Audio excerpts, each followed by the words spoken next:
बातमी समोरते जळगावात मुद्रांक जिल्हाधिकारी किरण चौधरींच्या घराची झडती घेण्यात आलेली आहे। सीलबंद घराची एसीबी कडून झडती घेतल्याची माहिती 8 ते 10 अधिकाऱ्यांकडून सखोल तपासणी सुरू आहे। या क्षणाची महत्त्वाची बातमी आपण बघतोय। जळगावात मुद्रांक जिल्हाधिकारी किरण चौधरींच्या घराची झडती घेण्यात आली आहे। सीलबंद घराची एसीबी कडून झडती घेतल्याची माहिती असून 8 ते 10 अधिकाऱ्यांकडून सखोल तपासणी सुरू आहे। बातमी जळगावातून आहे। जळगावात मुद्रांक जिल्हाधिकारी किरण चौधरी यांच्या घराची झडती घेण्यात आली आहे। महत्त्वाचं म्हणजे सीलबंद घराची एसीबी कडून झडती घेतल्याची माहिती आहे।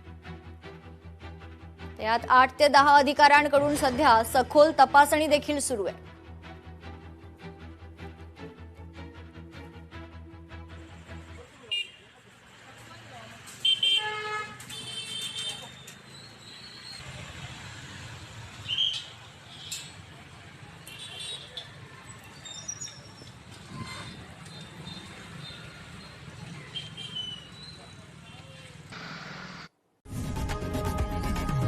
लोकशाही मराठी ऐका, पहा, जागरूक रहा।